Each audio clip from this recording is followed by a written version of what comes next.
Nosotros vivimos en, si no la ciudad, por lo menos el condado de Los Ángeles. Y algunos de ustedes son aficionados del equipo de béisbol, Los Ángeles, quizás no los Dodgers, pero Los Ángeles. Entonces Los Ángeles son parte de nuestra cultura. Pero esta mañana vamos a hablar acerca de los ángeles reales, los ángeles que existen, los ángeles que Dios creó. Durante la Navidad vemos en el arte o en mucho del arte de la Navidad a angelitos y cosas preciosas. ¡Oh, los ángeles! Pero los ángeles de la Biblia son muy diferentes. Son muy diferentes y vamos a ver el rol, el papel de los ángeles en la Navidad y en la historia de la redención y unas aplicaciones después.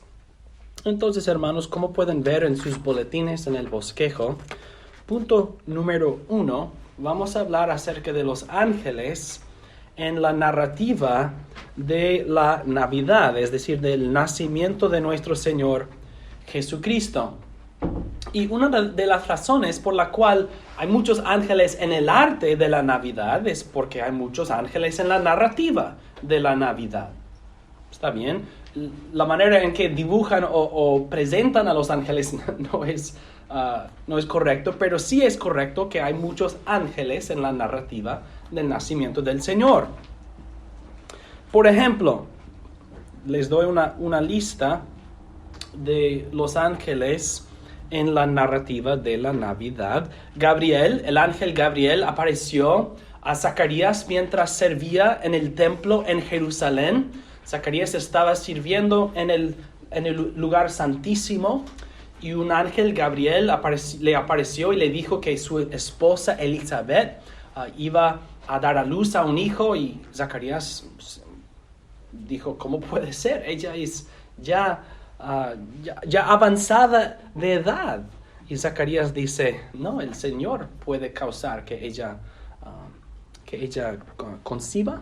Sí, conciba. Y hasta entonces Zacarías se quedó mudo. Y cuando nació el bebé le dio el nombre de Juan. También el mismo ángel Gabriel apareció a María. Y le dijo que el poder de Dios iba a descender sobre ella y causar que ella también conciba, y que ella debe dar el nombre Jesús al niño, y que este niño sería el hijo de David y el hijo de Dios. También vemos que después de esto, después de aparecer a María, José pues se enteró de que su comprometida estaba embarazada y iba a repudiarla, pero en una manera más o menos pública. Y un ángel le apareció en un sueño para decirle, José, esta mujer está embarazada no por un hombre, sino por el poder del Espíritu Santo. Y por lo tanto, José no la repudió. En lugar de esto, él siguió con ella y continuó con ella. Y sabemos cómo aconteció todo eso. Pero un ángel apareció a José otras veces también para decirle que debe huir a Egipto, que debe regresar de Egipto. Cuando regresó de Egipto, que no debe regresar a la parte del sur, sino que debe irse a la parte del norte, a Galilea. Entonces, varias veces los ángeles o un ángel apareció a José para comunicar varias cosas de Dios a José. Vemos en otro caso que un ángel apareció a los pastores por la noche y los espantó. Y luego, después de hablar con ellos, una multitud de ángeles apareció para alabar a Dios y para anunciar la gloria del Señor. Y el ángel les dijo a los pastores que un niño había nacido en Belén, quien era el rey de los judíos, quien era el Cristo. Y los pastores dijeron, vamos entonces para ver lo que el Señor ha hecho en Belén. Y se fueron para visitar al niño. Y finalmente un ángel apareció a los reyes magos, los reyes del oriente. En un sueño les advirtió para decirles, Herodes quiere matar a los niños, no regresen a este hombre, Herodes está engañando a ustedes. Entonces ellos no regresaron a Herodes, regresaron a su tierra por otro camino. Entonces, en los eventos alrededor del nacimiento del Señor Jesucristo, vemos muchos casos, muchos ejemplos de los ángeles en la narrativa de la Navidad.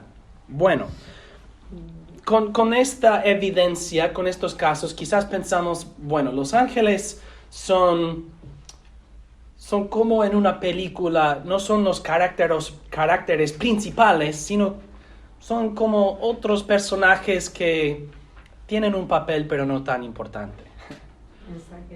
Mensajeros. Pero la verdad es que los ángeles son mucho más que esto.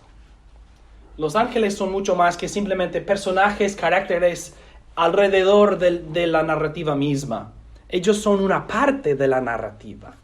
¿A qué me refiero? Pues punto número 2. Y vamos a dedicar más tiempo a este punto. Punto número 2.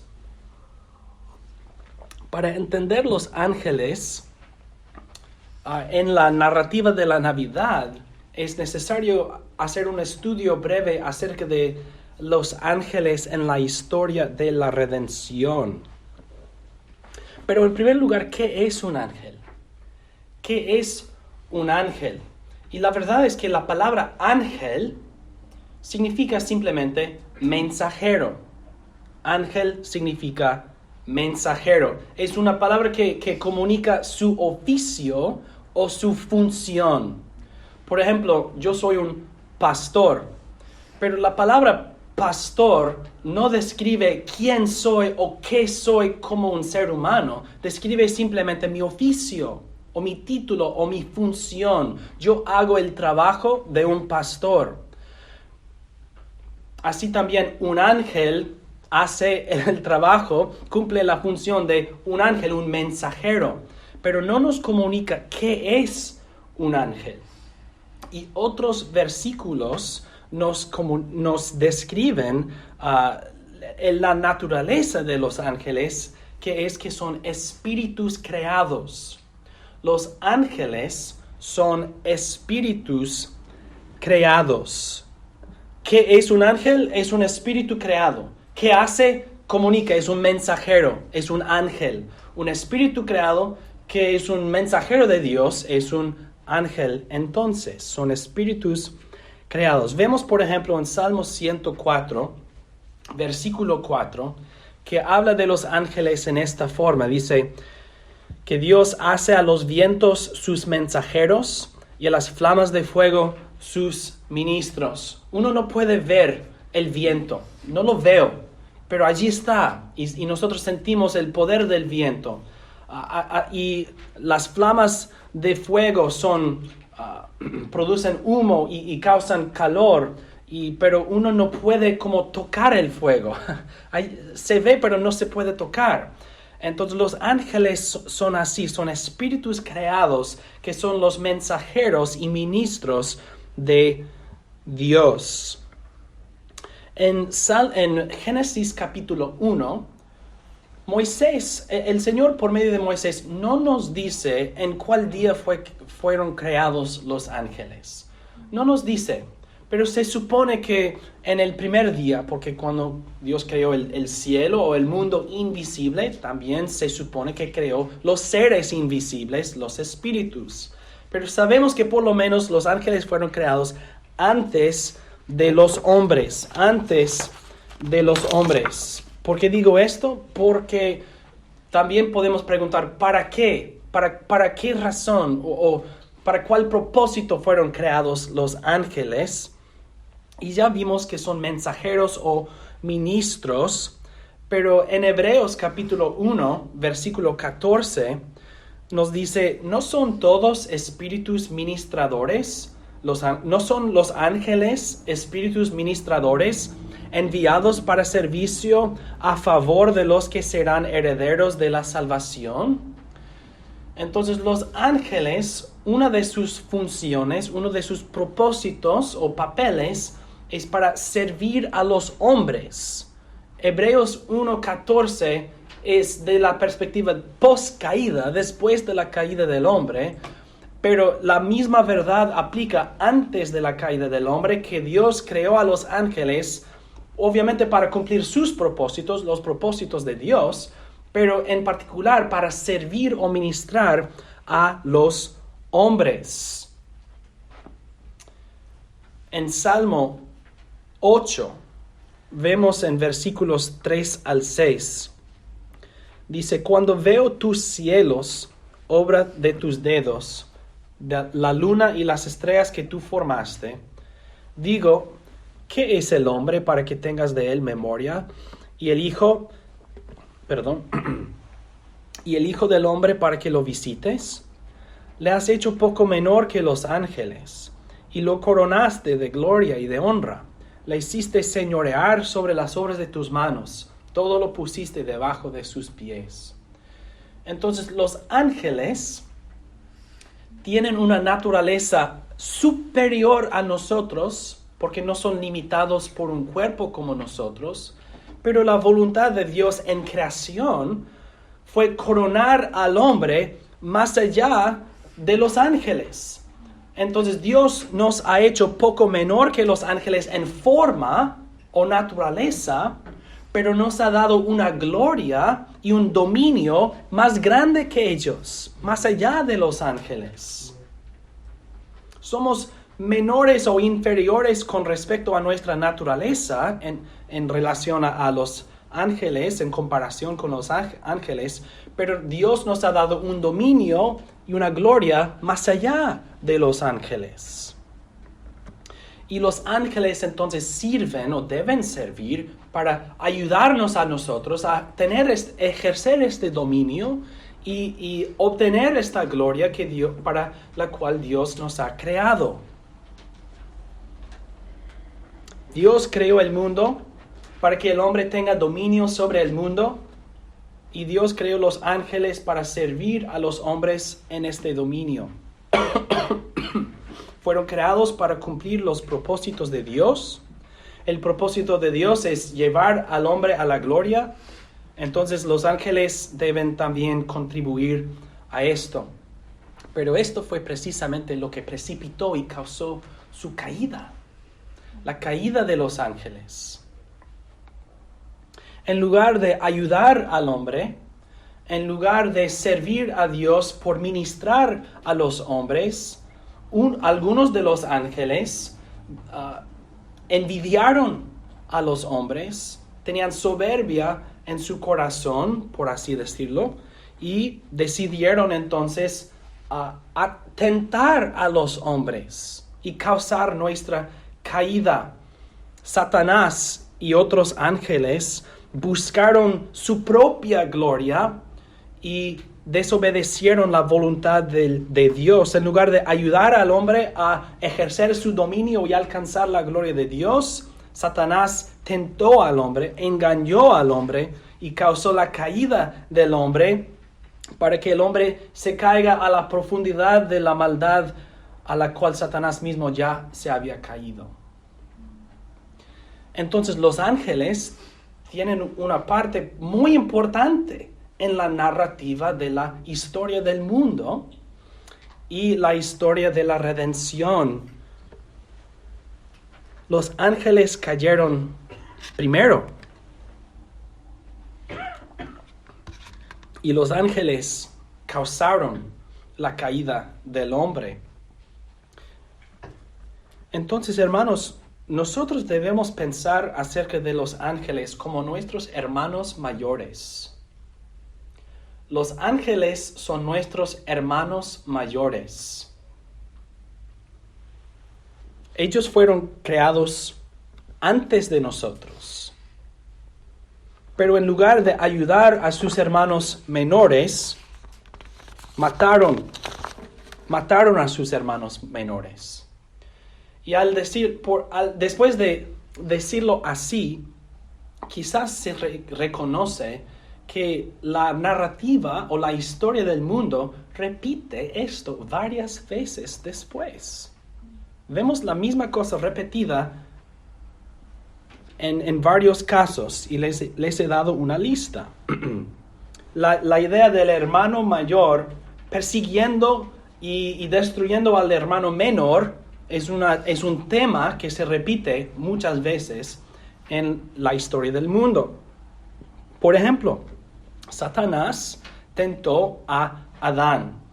El hermano mayor destruyó al hermano menor en lugar de ayudarle. Dios le dio al hermano menor una gloria que el hermano mayor codició en su corazón y entonces atacó a su hermano menor. Satanás contra Adán. Y se repite inmediatamente después de los primeros niños nacidos de Adán y Eva, en Caín y Abel. Cuando Caín y Abel ofrecieron sus primicias al Señor, uno del rebaño, otro del campo, el Señor recibió el sacrificio de Abel, pero no el de Caín. Y Caín, el hermano mayor, ¿qué hizo? Mató a Abel, mató a su hermano menor. Vemos el hermano mayor matando al hermano menor o atacando al hermano menor. Y esto se repite una vez más en el caso de Ismael e Isaac. Ismael nació primero, es el primogénito. E Ismael dice que él se rió de Isaac. Y entonces Abraham y Sara expulsaron a Ismael. Ismael tiene que salir de su como campamento, de su grupo, y fue expulsado. No puede ser heredero con Isaac, con el hermano menor. El hermano mayor atacó, no siempre en la misma forma, pero había un conflicto entre el hermano mayor y el hermano menor, Ismael e Isaac. Se repite una vez más entre Esaú y Jacob. Esaú, el primogénito, el hermano mayor, y Jacob, Esaú, pierde su primogenitura, su derecho de ser heredero de las cosas de su padre. Y Jacob recibe la herencia. Y esto no fue solamente por el engaño de Jacob. Dios, antes del nacimiento de esos niños, ya había dicho que el mayor servirá al menor. Mientras estaban en el vientre de Rebeca, Dios había dicho, el mayor servirá al menor. Y esta frase, el mayor servirá al menor, podríamos usar esta frase como el tema que se repite. El mayor servirá al menor. Los ángeles deben servir a los hombres. Satanás debe haber servido a Adán en lugar de destruir a Adán. Esaú debe haber servido a Jacob en lugar de atacarlo. Otra vez, Manasés y Efraín, esos son los hijos de José. Y cuando José presentó sus dos hijos a Jacob para recibir una bendición, Manasés era el hermano mayor. Y Jacob cambió sus manos en las cabezas de los hijos para cambiar el orden. Y José dijo, no, papá, no hagas eso. Y Jacob dijo, no, es así, yo lo he hecho a propósito. Y decimos, ¿por qué? Porque es una repetición de este tema que Jacob bendijo más al menor en lugar al mayor. Y José fue confuso, era confuso. Pero había un propósito. Efraín, el menor, recibió la herencia más grande. Y una vez más, entre Saúl y David, ¿quién es primero? Saúl. Pero Saúl pierde su dominio, pierde su reinado. Y David, el menor, David recibe la honra y la gloria y el dominio. Y finalmente vemos esto en los judíos no creyentes y los creyentes de los judíos y los gentiles. los hijos de Dios según la carne, los judíos, que perseguían a los hijos de Dios según el espíritu de los judíos y los gentiles. Y Pablo en sus epístolas habla de ellos habla de los judíos como Esaú y como Ismael. Ellos son los hermanos mayores que están atacando a sus hermanos menores, la iglesia.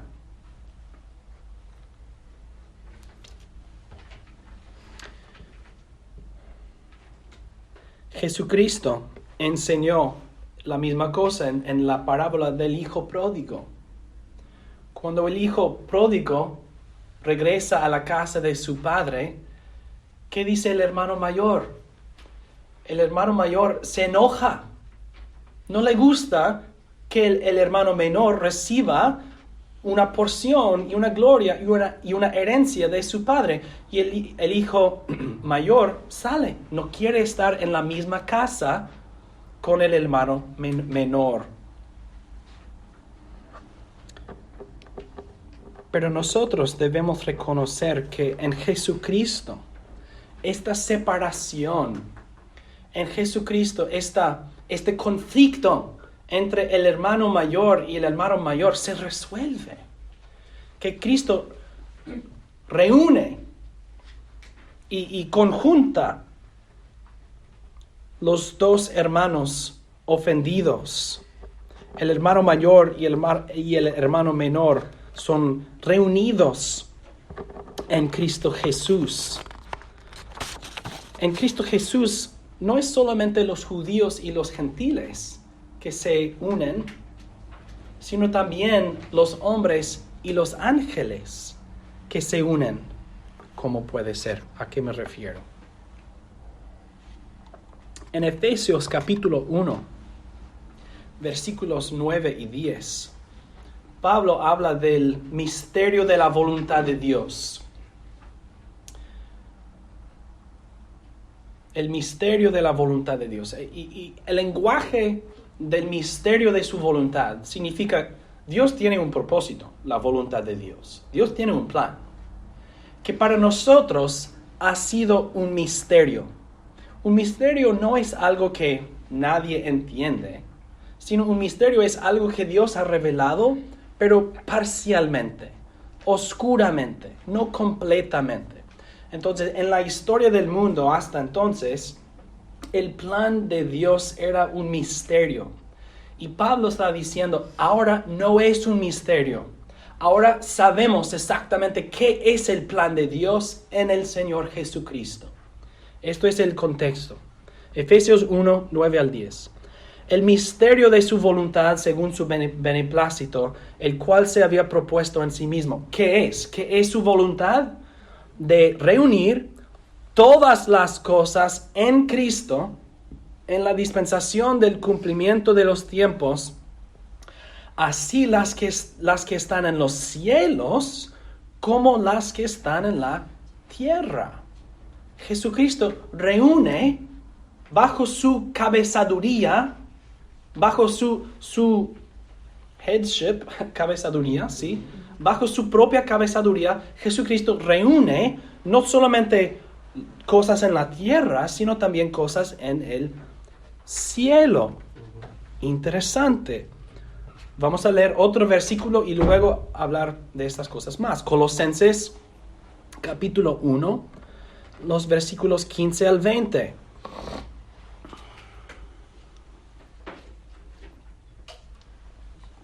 Colosenses 1, 15 al 20. Pablo otra vez hablando acerca de Cristo, Dios encarnado, y su misión, su propósito. Él es la imagen del Dios invisible, el primogénito de toda creación, porque en Él fueron creadas todas las cosas, las que hay en los cielos y las que hay en la tierra, visibles e invisibles. Entonces, Jesucristo, por medio de Él, por medio del Hijo de Dios, fueron creadas todas las cosas, el cielo y la tierra, las cosas visibles, invisibles e visibles. Y luego dice, sean tronos, sean dominios, sean principados, sean potestades. Esas palabras hablan de los ángeles. poderes celestiales, cosas invisibles que fueron creados por medio del Hijo de Dios o Dios el Hijo. Todo fue creado por medio de Él y para Él. Y Él es antes de todas las cosas, y todas las cosas en Él subsisten. Y Él es la cabeza del cuerpo que es la iglesia, Él que es el principio, el primogénito de entre los muertos, para que en todo tenga la preeminencia. Por cuanto agradó al Padre que en Él habitase toda plenitud, y por medio de Él, esto es importante, por medio de Jesucristo, reconciliar consigo todas las cosas, así las que están en la tierra como las que están en los cielos, haciendo la paz mediante la sangre de su cruz. Jesucristo, por su muerte, por medio de su mediación, Él causa una reconciliación cósmica. Así como Él creó todas las cosas, Él reconciliará a todas las cosas y las llevará a su consumación. Y esto aplica a todo lo que Él ha creado: los tronos, los dominios, los principados y los potestades. Él reconciliará a ellos también. Él causará una reconciliación cósmica, una creación cósmica, una reconciliación cósmica. Y en otro sermón les he hablado acerca de cómo Jesucristo no salva a los ángeles porque no pecaron, los ángeles inocentes. Jesucristo la reconciliación no es salvar a los ángeles inocentes porque no necesitan salvación, pero Jesucristo sí confirma la inocencia de los ángeles para que ahora no puedan caerse de su inocencia. Y ser confirmados en inocencia es una gloria perfecta que antes no poseían, que no tenían de antemano. Jesús les dio una gloria mejor, una perfección de gloria, pero no una redención. Entonces la reconciliación de Jesucristo es unir todas las cosas bajo Él. Jesús, cabeza de los ángeles, como Él quien los confirmó en su inocencia. Jesucristo, cabeza de los hombres, como Él quien tomó su carne y los redimió de sus pecados. Jesucristo, cabeza de todas las cosas, creador de todo, reconciliador de todo.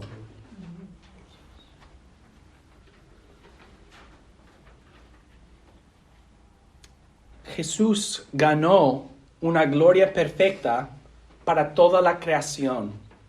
Los ángeles reciben su gloria, las cosas creadas reciben su gloria. Romanos 8, la creación misma gime esperando su herencia. Entonces los ángeles reciben una gloria en Él, la creación recibe una gloria en Él, los elegidos reciben una gloria en Jesucristo. Y así nosotros somos reunidos con nuestro hermano mayor. Los ángeles y los hombres bajo una cabeza, el Señor Jesucristo, el creador y reconciliador de todo el mundo. Y ahora esos espíritus sirven a los elegidos. Eso es lo que ya leímos en Hebreos capítulo 1, versículo 14. ¿No son todos espíritus ministradores enviados para servicio a favor de los que serán herederos de la salvación? Entonces, en este versículo vemos que los ángeles ahora viven para servirnos. Ahora son los hermanos mayores que siempre deben haber sido. Son los hermanos mayores fieles que sirven al hermano menor en lugar de envidiar al hermano menor y querer su gloria y querer su dominio y atrapar y robar y todo eso. No, ellos son fieles. Son hermanos mayores que nos ayudan. Y las Escrituras nos dicen que cuando un creyente muere, que los ángeles son los quienes transmiten o llevan el alma al cielo. ¿Qué significa esto? No sé, pero cuando sucede les diré. Pero las Escrituras nos dicen, Satanás, en cierta forma, llevó los almas de los hombres al infierno. Pero los ángeles fieles cargan o llevan el alma del creyente al cielo. Entonces, nosotros sabemos que los ángeles son los siervos de Dios, son fieles y poderosos. Son espíritus que pueden llevar mi espíritu, mi alma, a la gloria que Jesús ha ganado para mí. Y en Mateo 18, versículo 10, Jesús dijo: mirad que no menospreciéis a uno de estos pequeños, porque os digo que sus ángeles en los cielos ven siempre el rostro de mi Padre que está en los cielos. Entonces, aún las iglesias reformadas han reconocido que en cierto sentido hay ángeles dedicados a personas. ¿Qué? ¿Ángeles guardianes? Sí, en cierto sentido.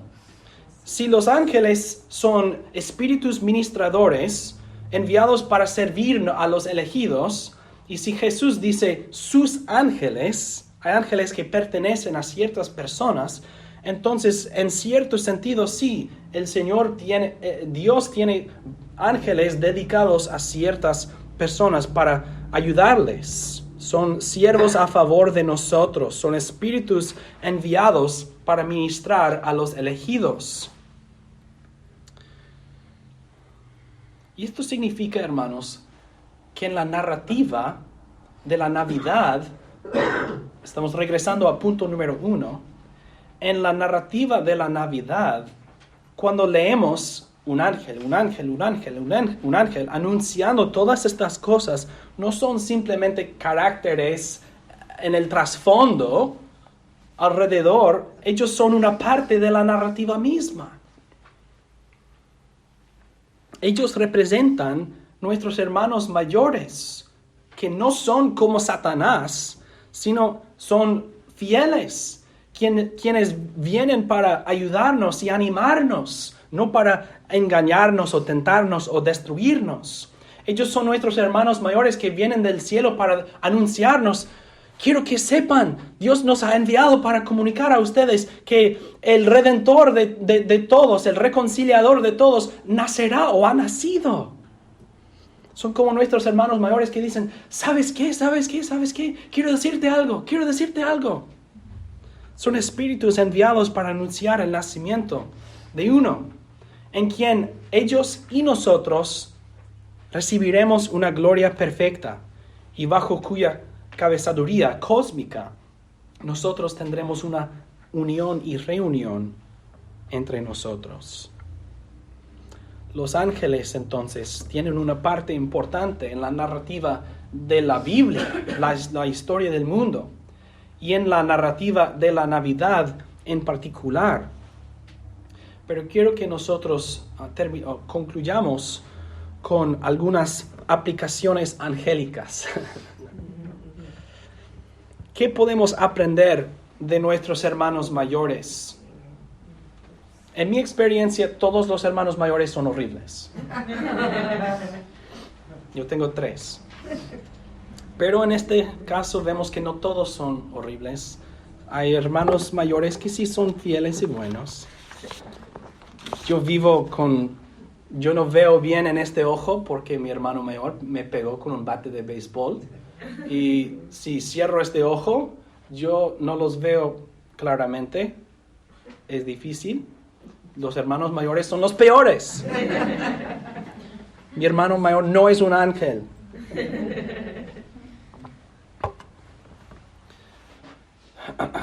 Pero en serio. Número 1.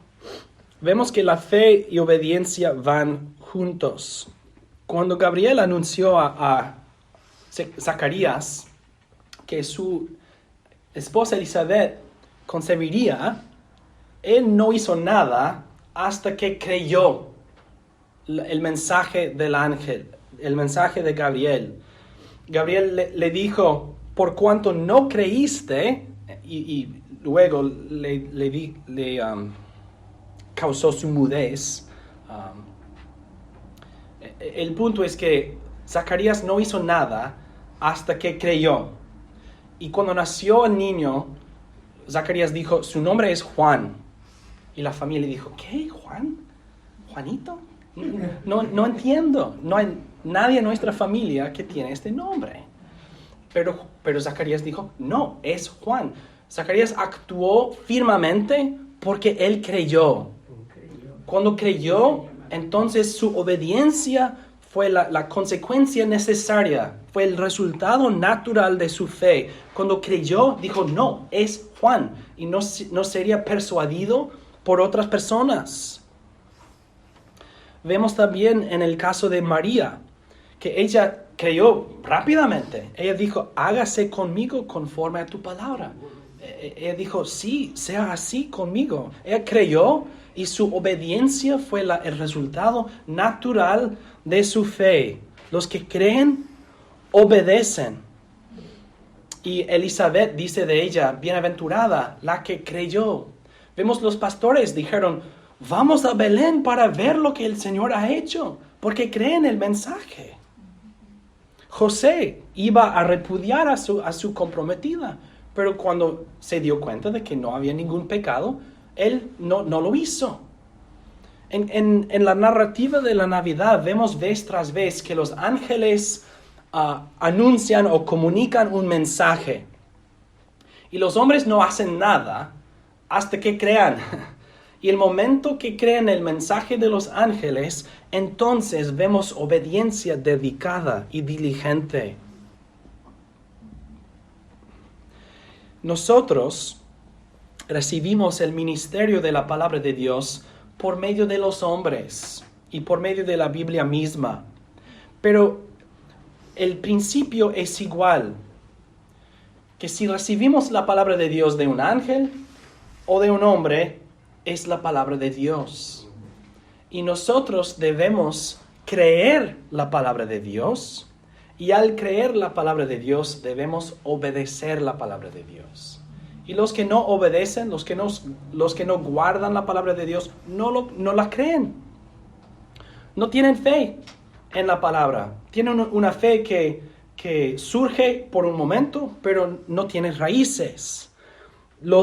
Pero en la narrativa, Zacarías, Elizabeth, María, José, los pastores, hasta los reyes magos se dedicaron a cumplir con lo que Dios les había anunciado por medio de los ángeles.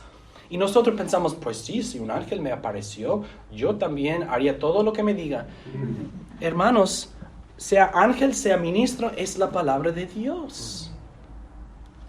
Y debemos tener la misma reacción. Hágase conmigo conforme a tu palabra. Nosotros debemos ser diligentes en creer y diligentes en obedecer lo que hemos creído. Debemos leer la palabra de Dios con fe y por la fe obedecer la palabra de Dios. Segundo, adoraremos con gozo siempre y cuando Dios sea el centro de nuestra adoración. En Hebreos 1, versículo 6 dice, cuando introduce al primogénito en el mundo, es decir, el nacimiento de Jesús, dice, adórenle todos los ángeles de Dios. Y los ángeles en la narrativa del nacimiento del Señor, una de las cosas que hacen es no solamente anunciar noticias, sino también adorar a Dios. Los ángeles están regocijándose. Están emocionados. Vemos su gozo, su alegría. ¿Por qué? Porque ellos también van a participar de la gloria que este niño alcanzará. Y nosotros debemos ser como los ángeles. Debemos aprender de nuestros hermanos mayores, que ellos adoran a su Dios con gozo y alegría, porque son enfocados en Dios y en su palabra. Y nosotros debemos adorar a Dios con gozo y alegría también. Debemos regocijarnos. Cuando entramos en la casa de Dios, Debemos enfocarnos en la majestad y la gloria de Dios y lo que Él ha hecho para nosotros. Debemos enfocarnos en quién es Dios y qué ha hecho Dios para nosotros. Y esto es el enfoque, esto es el centro, eso es el objeto de mi adoración. ¿Quién es Dios y qué ha hecho Dios para nosotros o para su pueblo? Y esto es lo que me mueve a adorarle con gozo y alegría. Los ángeles están cantando. Y nosotros también debemos regocijarnos en lo que el Señor ha hecho para nosotros y quién es. Gloria a Dios en las alturas, porque Él nos ha traído paz en la tierra. La adoración gozosa de los ángeles debe ser un ejemplo para nosotros y nuestra adoración. Número 3. Los ángeles, la historia de los ángeles es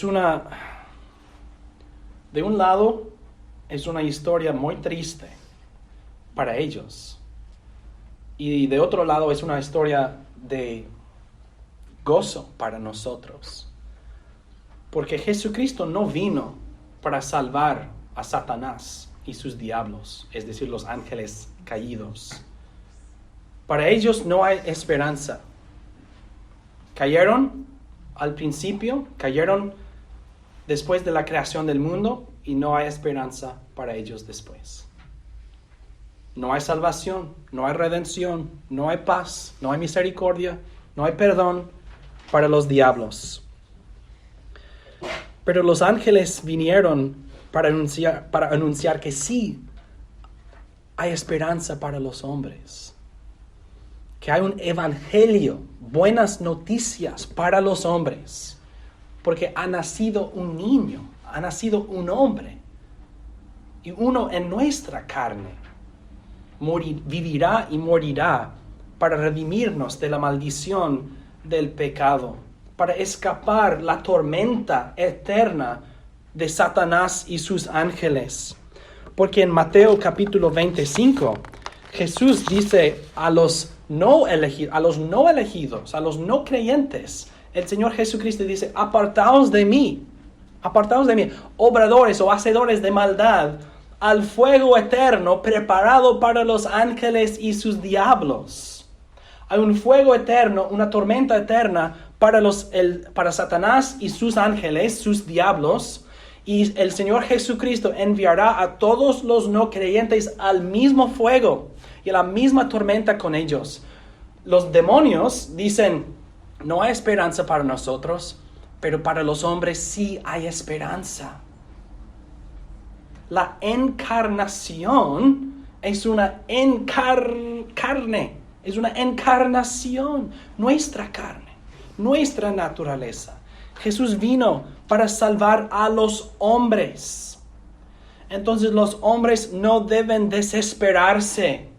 Al contrario, deben esperar en el Señor y confiar en el Señor y amar al Señor y servir al Señor en su carne. Emmanuel, Dios con nosotros. Jesucristo, nuestro Dios, Señor y Salvador. La Navidad anuncia que sí hay paz sí hay esperanza y paz para los hombres. Pero aparte de Él, aparte del Señor Jesucristo, no hay esperanza. Aparte de Él, Él dirá: apartaos de mí, apártense de mí. Y aparte de Él, no hay esperanza, sino tormenta eterna.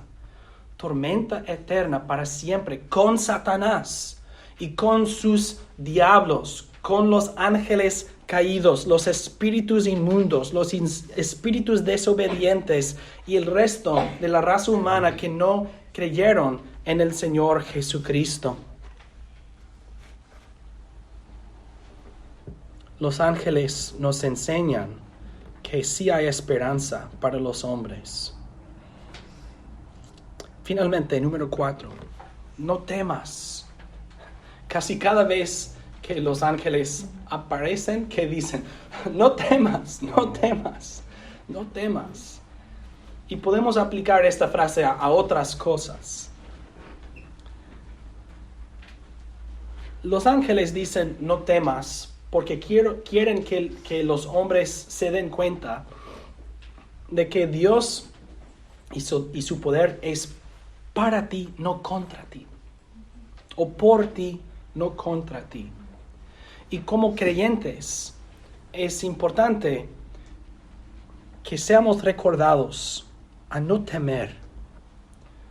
No temas a Satanás. Es un espíritu creado. No es un Dios. Es un espíritu creado. Es un ángel caído. Y los ángeles sí son poderosos. Pero recuerden esto. Jesús no es un ángel. Es Dios. Y Jesús ha conquistado a Satanás. Y ha conquistado a la muerte y al infierno. Y Satanás y sus diablos odian la ley de Dios. Y odian el evangelio de Dios. Pero, ¿qué pueden hacer? Todo el extento máximo del poder de Satanás es arruinar a este mundo, aquí, no más. Él puede destruir nuestros cuerpos, él puede causar muchos problemas en los países y guerras y muchas cosas horribles en este mundo, pero es todo. Si destruye nuestro cuerpo, ¿qué ha hecho? Los ángeles fieles llevan el alma al cielo. Entonces, ¿tengo miedo de que Satanás destruirá mi cuerpo? Pues no quiero sufrir físicamente, nadie quiere esto. Pero no tengo miedo como que yo no sé qué va a pasar. No, yo sé. Jesús ha conquistado. Jesús ha triunfado. Y Satanás y sus demonios son como niños que cuando se enojan destruyan a todo. Estoy enojado. Pero eso es todo lo que pueden hacer. Pueden matarnos, sí, pero no pueden capturar el alma.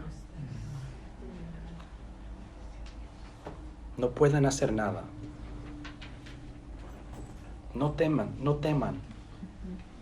Pablo dice en Efesios 6 que nosotros luchamos contra los poderes cósmicos y las fuerzas espirituales del mal. Pero también nos dice que tenemos la armadura de Dios y un capitán perfecto, quien es el Señor Jesucristo. Y el Señor Jesucristo tiene bajo su pie el cuello de Satanás. El cuello de Satanás está bajo el pie del Señor Jesucristo. Y cuando quiera, el Señor hará esto.